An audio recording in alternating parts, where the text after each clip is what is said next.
Sobat Misteri, dimanapun Anda berada. Semenjak kejadian di Ciremai itu, gue jadi kenal sama yang di belakang gue. Namanya Asep kan. Jadi teman gue tuh agak jarang nginep kan, mau antara kelas 2 ke kelas 3 tuh. Jadi gue banyak sendiri di rumah, banyak ngobrol sama dia. Dan si Dinda, Jaka sama Samsul tuh agak jarang juga ke rumah buat temenin gue. Jadi gue ngobrol sama dia.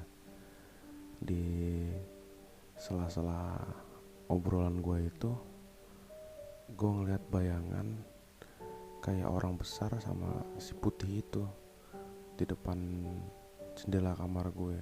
Jadi jendela kamar gue itu langsung arah ke teras. Gue kaget dong.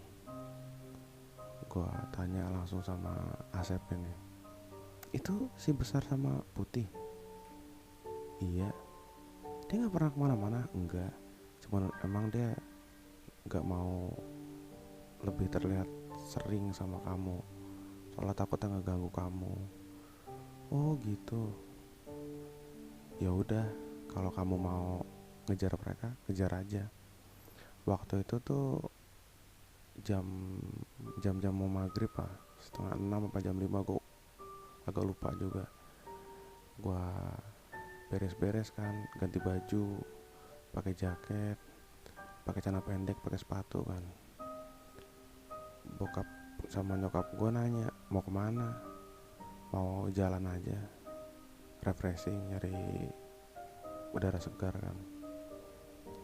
Udah, gue jalan, gue ikutin arah bayangan itu kan.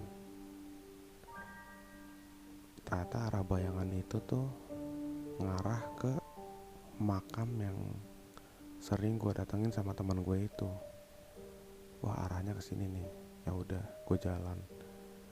Kurang lebih gue jalan 30 menit lah, sampailah di area makam itu kan.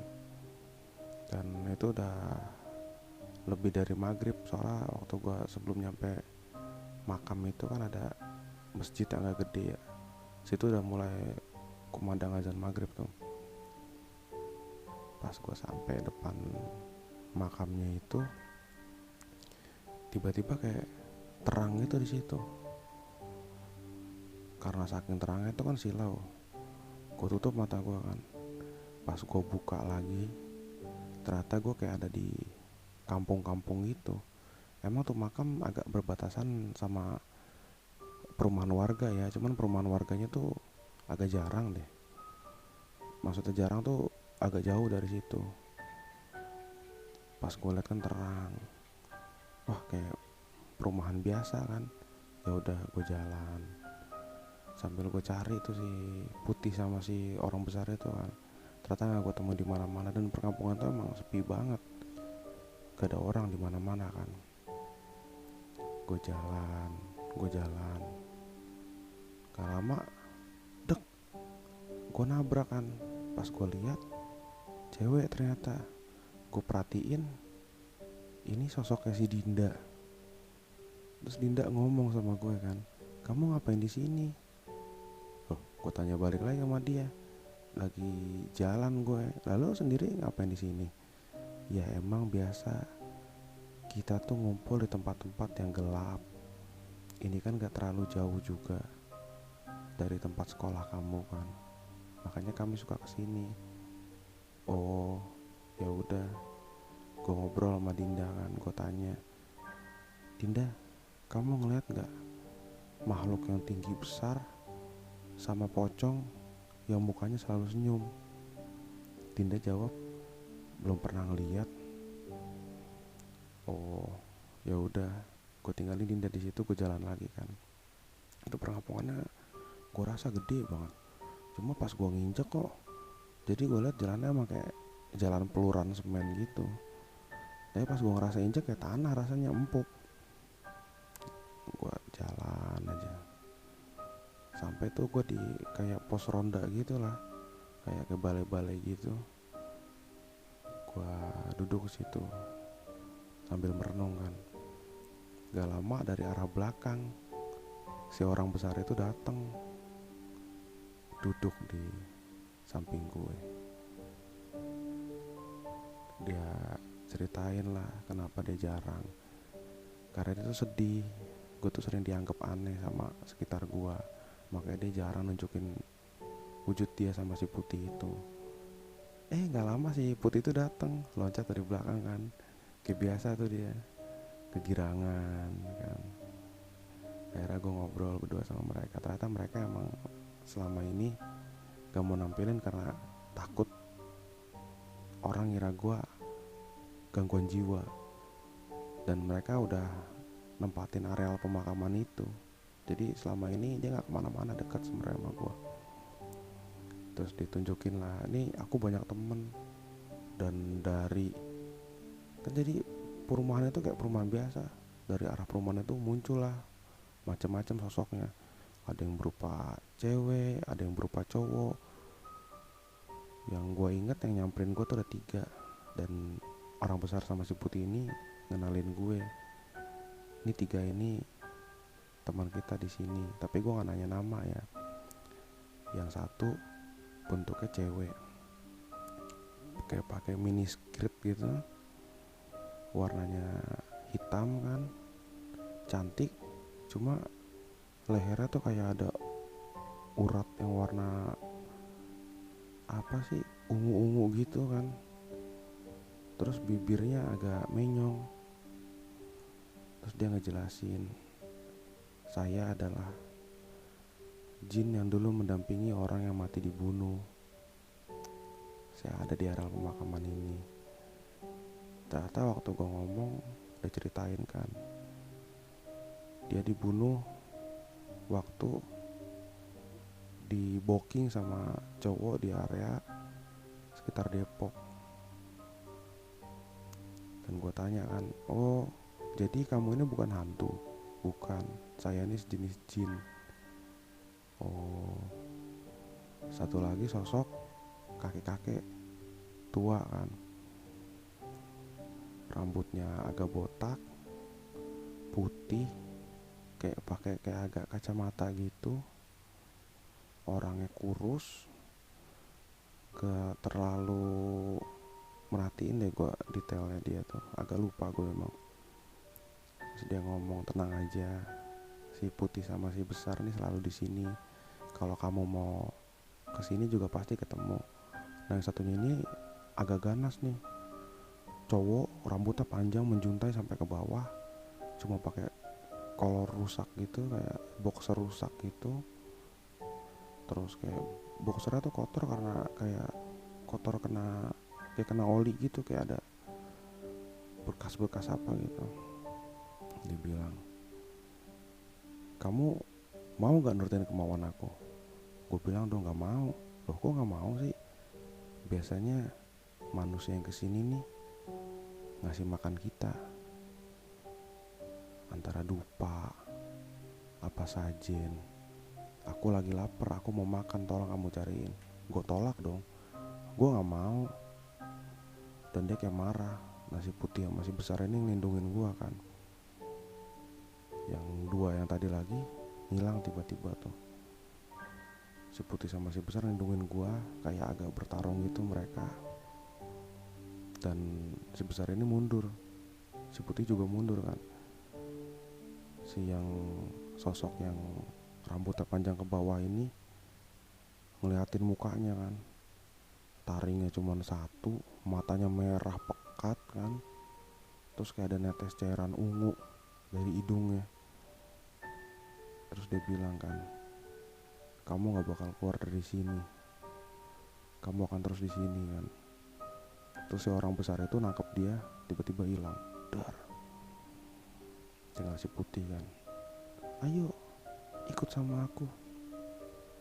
Akhirnya gue ikut sama dia kan. Dia loncat, asli loncatnya cepet banget, ke arah sebuah pohon yang gede banget. Situ. Udah kamu duduk di sini, aku cari si besar dulu. Dia cari si besar kan. Jadi gue ngeliat itu agak jauh, pohon itu agak jauh sama perumahan. Tiba-tiba perumahan itu tuh agak memudar kan, agak memudar, tiba-tiba hilang. Terus gue ngerasain silau lagi kan, ternyata yang itu senter, lampu senter. Penjaga makam di situ kaget kan, wah kamu ngapain malam-malam di sini? Pas gue sadar, gue lihat kanan kiri, wah gue lagi dudukin makam asli. Gue dudukin makam dan sepatu gue tuh penuh tanah kan. Gue kaget, diguncang-guncang badan gue kan. Kamu nggak apa-apa kan?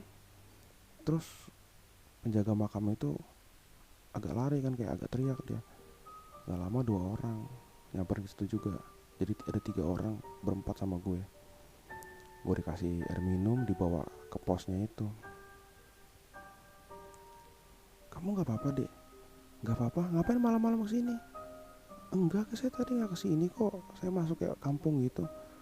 Nggak mungkin, kampung tuh agak jauh. Jadi emang makamnya tuh kan kayak ada gerbang gitu, dan kampungnya tuh di sebelahnya.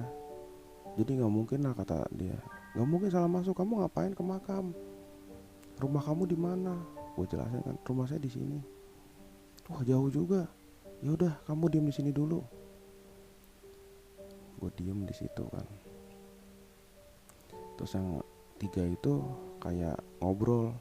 Terus akhirnya, jangan kemana-mana ya, ntar dulu saya mau ngelapor, dia bilang gitu kan. Dan akhirnya bertiga itu pergi. Gue gak ada temennya. Gue diem aja. Jadi gue dibawa ke tempat tuh kayak pos gitu, ada balai bambu. Gue diem di situ kan. Gak berapa lama gue ngerasa dingin kan. Pas gue mau gerak gak bisa. Pas gue lihat ke badan gue, sosok yang laki-laki rambutnya panjang itu lagi meluk gue kan. Terus mukanya pas banget ada di samping muka gue. Sambil dia bilang kan, kamu mau kemana? Kan saya sudah bilang kamu gak bisa pulang dari sini. Wah, di situ gue bilang kan, ini gue mimpi apa enggak kan? Gue diem di situ kan, sambil gemeteran gue. Aja. Langsung gue nyebut kan, astagfirullah. Masih ada juga kan. Gue bilang auzubillahi minasyaitonirrajim, masih ada juga. Wah ini beneran nih, gue bilangin kan. Gue cubit kaki gue kan, sampai ada bekasnya waktu itu, saking kerasa gue nyubit kan, kayak memar kayak mau berdarah gitu. Masih ada juga. Wah ini bener.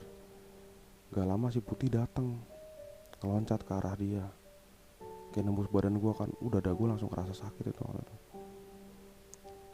Terus 2 sosok itu hilang, si putih sama yang pria itu hilang. Gak lama, gue kan sambil megangin dada ya. Salah satu di antara penjaga itu datang, kamu kenapa deh? Gak apa pak, saya agak sesek. Terus kayak penjaga itu ngeliat ke belakang kan, udah, ayo sini sama aku. Gue diajak ke sebuah warung dekat perumahan warga kan.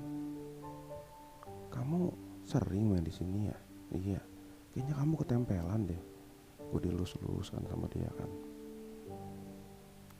Udah tunggu aja di sini, nanti kamu diantar pulang ke rumah. Terus gue tungguin, gak berapa lama penjaga makam satunya lagi tuh datang, bawa motor kan, motor lama gitu. Gue diajak sama dia, udah tenang aja, saya gak bakal ngapa-ngapain kamu. Jadi pas di situ tuh udah ramai warga, ada bangsa 5-6 orang lah. Ditanya-tanyain kan, gue asli masih pusing banget itu, masih bingung gue mesti ngapain. Akhirnya ditanyain, yaudah rumahnya di mana? Gue kasih tahu kan, yaudah pulang sama saya. Gue dibawa lah sama dia. Sepanjang jalan tuh dia cerita, kamu kok bisa sih nyasar ke sini? Apalagi biasanya kalau malam gerbangnya tuh kan ada portal di situ. Portalnya tuh dikunci. Jadi kalau mau masuk harus lewat belakang. Sedangkan gue emang masuk awal dari depan. Tanyain kan sama dia, kamu ngapain di situ? Di situ tuh bagian orang meninggal nggak diketahuin. Emang sering kejadian di situ. tapi biasanya orang nyari buat togel lah, buat judi, buat apa. Saya kira kamu nyari kayak gitu juga, makanya mau saya usir. Ternyata bukan. Pas saya lihat kamu masih kecil, ngapain di sini. Gua ngobrol sama dia. Gak berapa lama motornya tiba-tiba mati tuh. Dan posisi itu dari kuburan itu ke rumah gue itu jadi ngelewatin kayak jalan kecil di belakang pabrik-pabrik itu, sampingnya perumahan warga. Mati di situ. Tak aja. Dikontak sama dia nggak bisa, di starter nggak bisa, di engkol nggak bisa. Bingung kan? Kok kayaknya berat kata dia kan. Apa ini? Pas nengok ke belakang, bapak-bapak itu langsung jatuh kan. Astagfirullahaladzim, apaan itu? Pas gue nengok ke belakang, ternyata sosok pria itu narik behel motor tuh pakai 2 tangan kan, sambil bilang, udah dibilang kamu nggak bisa pergi dari saya. Tuh bapak-bapak itu langsung ngeluarin kayak doa-doa gitu kan, tetap nggak pergi kan. Gue diem di motor tuh. Motor tuh jadi nggak di standar posisinya gitu, kaki gue nggak turun, tapi tuh motor bener-bener berhenti tanpa standar tuh, berhenti stabil. Langsung ngomong apa, ngeracau. Nggak berapa lama tuh bapak-bapak inisiatif ngeludah ke arah situ, aja hilang akhirnya dia. Dan gue jatuh sama motornya tuh, bak aja, langsung luka kan sebelah kiri gue. Astagfirullah, udah langsung begitu kan. Ayo deh, udah tinggalin aja motornya, kata dia kan. Enggak pak, udah naik motor aja, bawa aja. Soalnya daerah situ emang daerah agak rawan. Gue tahu emang agak rawan, soalnya banyak, pernah waktu itu ditemuin orang meninggal di situ, dibunuh karena begal kan.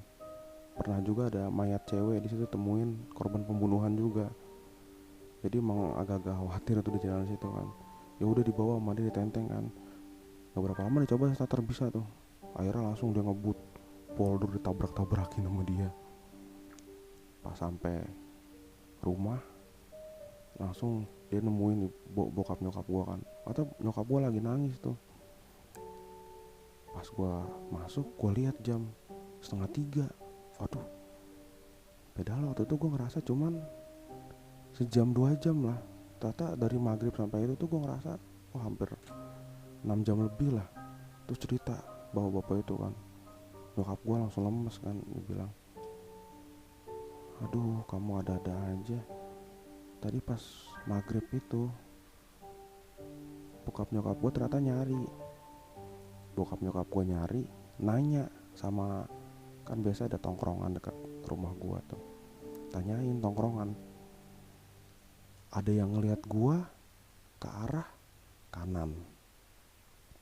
Tanyain lagi, ada yang ngeliat gue ke arah kiri. Ada yang ngeliat gue lagi ke arah seberang. Jadi bokap nyokap gue bingung, dan orang-orang itu nyari. Dan ada yang nemuin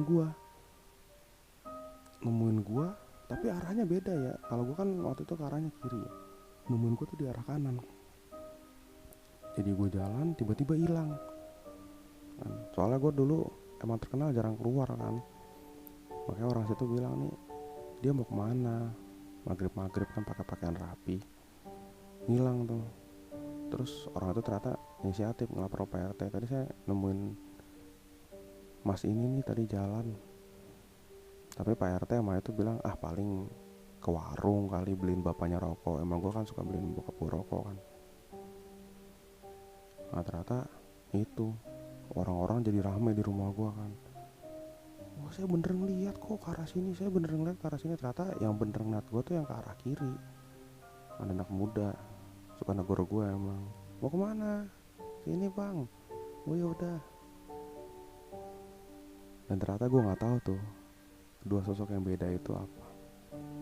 Dan semenjak saat itu gue nggak pernah lagi ngeliat si putih, ngeliat si orang besar itu, dan laki-laki yang rambutnya panjang itu. Entah kemana lagi. Padahal jarak dari kuburan itu ke sekolah gue tuh nggak begitu jauh lah, sekitar 4 atau 5 kilo lah. Dan habis itu ibu gue nyuruh gue nemuin guru silat gue itu. Akhirnya gue ngobrol sama dia. Ternyata dia bilang, coba kamu selesain deh kerjaan yang saya kasih ke kamu, supaya kamu ngontrol nanti bisa lebih gampang. Akhirnya gue dikasih tuh beberapa kerjaan dari guru silat gue untuk nanganin sesuatu di bidang mistis itu. Dan ini sumpah, untuk anak seumuran gue ini serem banget waktu dulu tuh. Jadi posisinya gue udah mau lulusan tuh, antara semester 2 mau UAN dulu tuh. Dan nanti gue ceritain kerjaan mistis apa yang dikasih guru gue sama gue. Jangan lupa like, komen, dan subscribe. Selamat malam. Terima kasih.